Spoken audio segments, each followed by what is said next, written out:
all the gin joints in all the towns in all the world, she walks into mine.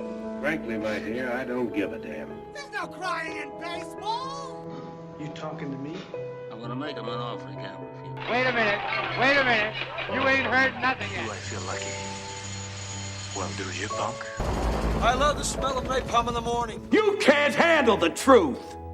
You're gonna need a bigger boat. Hello, and welcome again to the Old School Movie Club podcast. I am Shawn Patterson, once again joined by my friend Kevin Levine. Kevin, how are you right now? Hey, I'm doing well. How are you doing, Shawn? Pretty good. Hey, Kevin. Yeah. Do you hear that music? I do. You do hear the music? I do hear the music. Of course, we watched Amadeus this past week, so we've got some Mozart playing in the background. I don't know actually how true Kevin's saying, like, he could hear the music, but we have some limitations with him not being actually in the studio. But so, Kevin, we watched Amadeus. What did you think about it? Like, what was your initial thoughts going in? I knew nothing about this movie going into it, other than it would be about music. That's pretty much my thing, too. I didn't know basically anything, and then was pleasantly surprised. Yeah. What were your high points and stuff for this movie? Oh, the acting was outstanding in this. You had F. Murray Abraham as Salieri and Tom Hulce as Mozart. Absolutely killed their performances, and it was amazing to watch the two of them interacting with each other. Yeah, I did. I really liked Salieri's performance. I thought he kind of stole the show. I really liked the old. I don't know if it was. I didn't look this up. Was it the same actor that was playing the young Salieri and the old Salieri, or are they two different actors? Because I didn't believe that was the same actor. Yeah, that's why I thought, like, looking at it, but I didn't look it up because I'm lazy and a horrible host. Yeah, it was the same actor, and I think that's why F. Murray Abraham ended up winning the Oscar that year instead of Tom Hulce. Yeah, I thought he kind of stole the show.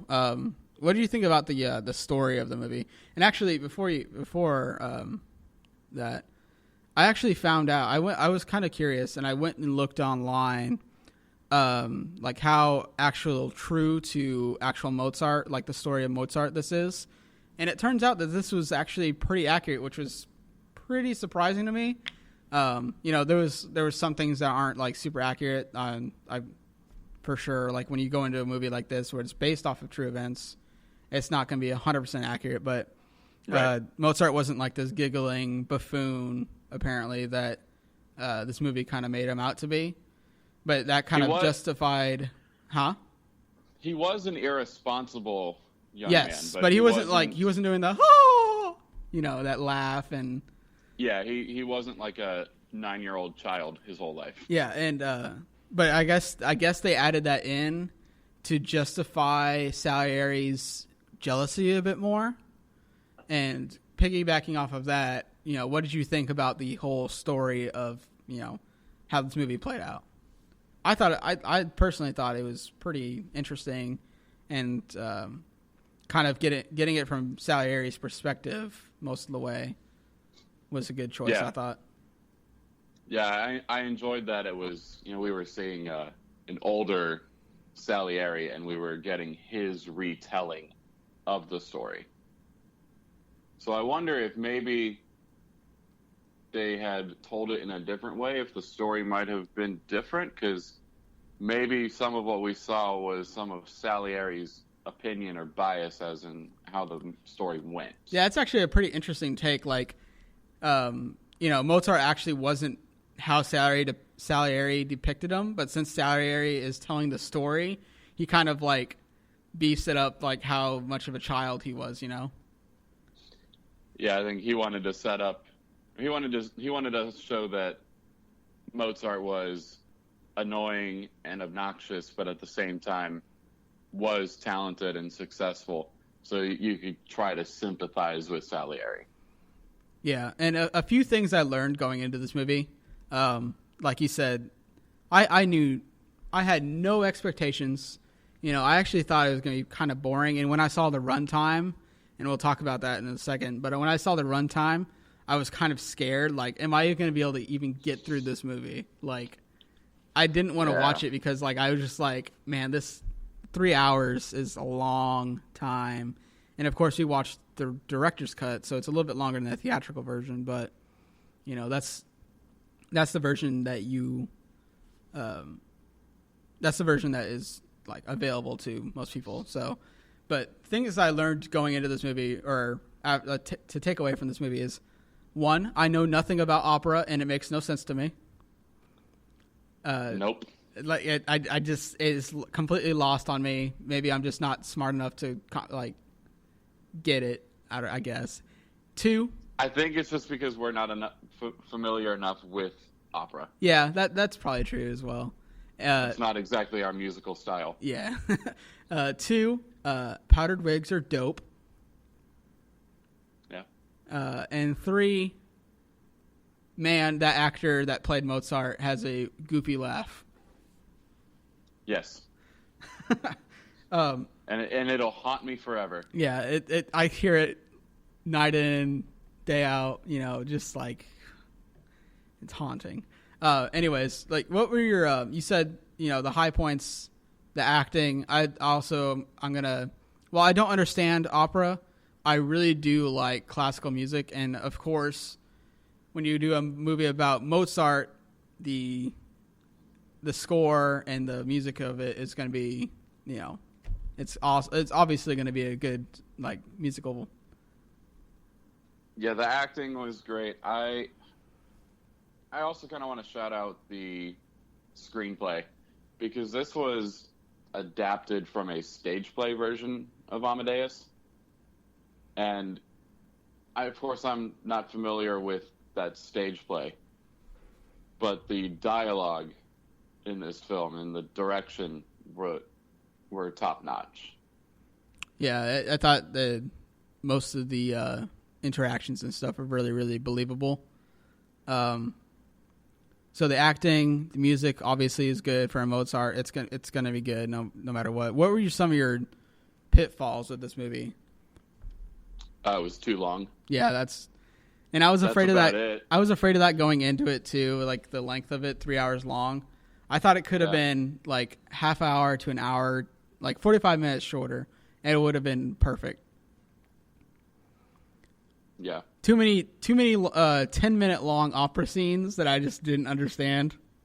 Yeah, I didn't understand what was going on throughout much of it either, but again, we're not familiar with opera. It was like with that, they had that scene when they were talking about what language the opera needed to be in that they were commissioning for Mozart.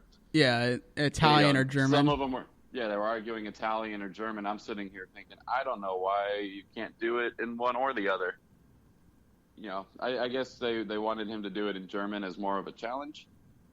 Maybe. Because it's not as romantic of a language as Italian. But that's where you're wrong, so according to Mozart.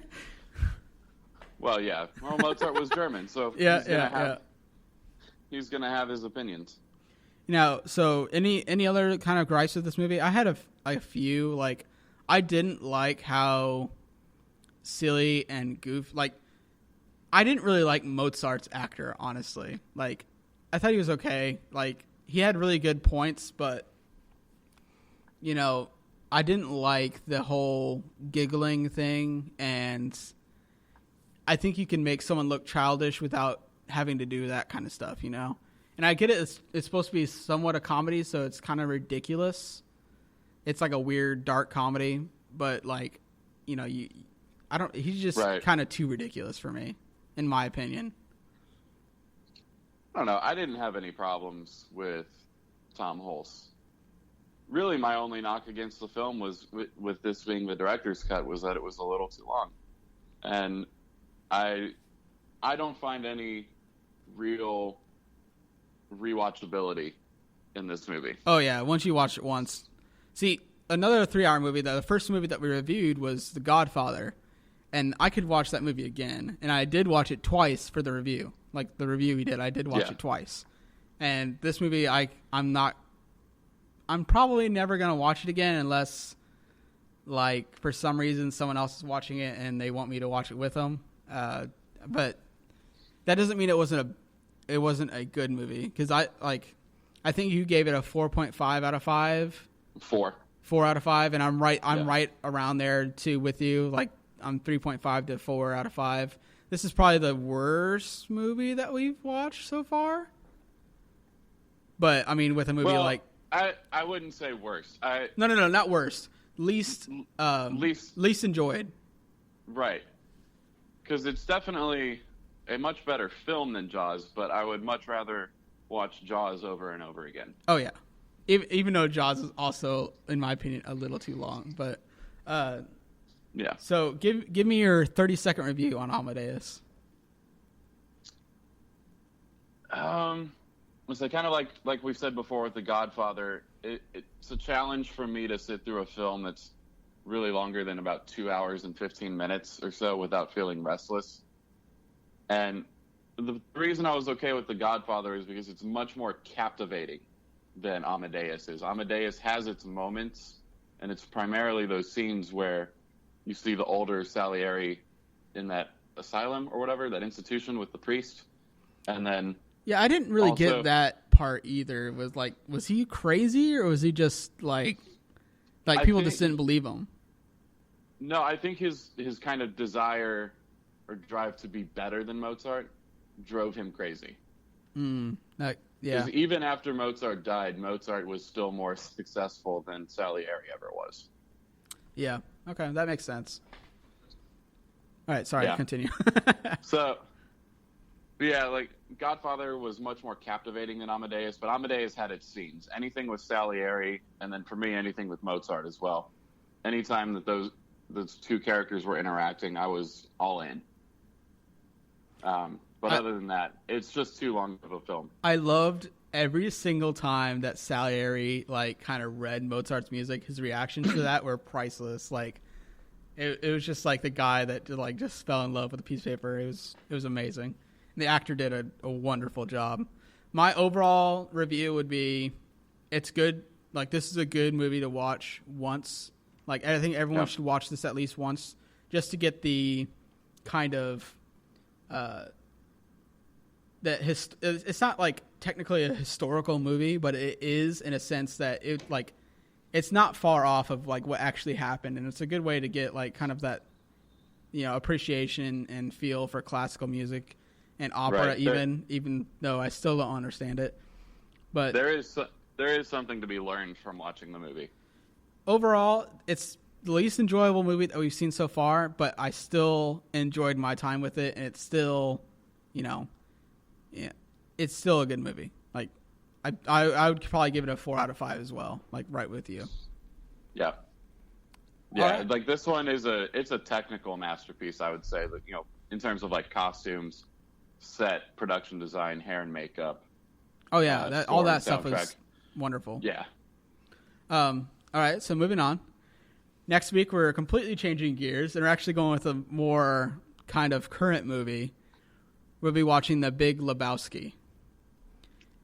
And yes. This is the first, Amadeus was a kind of a comedy, like a dark comedy, but this is our first real, true comedy.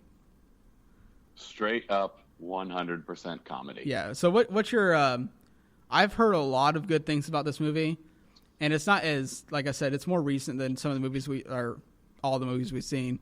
A lot more recent, like 2 decades more recent. But, what is your first opinions going into this movie? The amount of times that I have had people tell me over and over again that I need to see this, and the fact that it's still fairly recent. It's only 19 years old. I'm all in. I'm probably more excited going into this movie than I have been for anything we've done yet for this show. Yeah. So when me and Kevin started this idea of the podcast, Kevin made this giant list of movies, and I saw on there The Big Lebowski, and I've been wanting to watch this movie for a long time, and I never have for some reason. and I found out that this is why. This is why I haven't watched it for this long, so I can share it on the podcast. And I'm super like you. I probably won't enjoy it as much as Godfather, but going into Godfather, I wasn't like super excited like this either. Like I saw the 3 hours and I was like, oh my gosh, how am I going to trudge through this? But this, I'm like, I'm ready. I'm ready to be, But this could also backfire because I'm so hyped for this movie that it might just not live up to what I think of it. That's true. But I'm looking at this. I'm looking at us finally having a film with shorter than a 2-hour runtime. Yeah. And I might even get five viewings in before the next podcast. Right. Now, like a lot of my friends know that nowadays comedy is probably my least favorite genre, but that's because we keep putting out stupid, shallow comedies in theaters now. Yeah. But I don't think that'll be the case with Big Lebowski. All right, so Big Lebowski, and again, watch it with us. This is our movie club. I kept on saying book club last week. I know everyone kind of gave me crap for it, but this is our movie club. This is your movie club. It's not just me and Kevin up here talking back and forth. We want you to get involved, get in the conversation. This is all of our movie club. You can talk to us on Twitter. Just tell us your thoughts. Like give us your review of these movies that we've been watching, because if you've never seen these before, this is a great chance to be a part of a community and get involved. Kevin, any last words? No. All right, where can they find you? You can find me on Twitter at KevWatchedAFilm, on Letterboxd at KevWatchesFilms, and on Stardust at KevWatchedAFilm. All right, and you can find me at twitter.com or at OldSkoolMovieSK on Twitter and letterboxd.com/PatPat. All right, Kevin. Go watch movies. Go watch movies.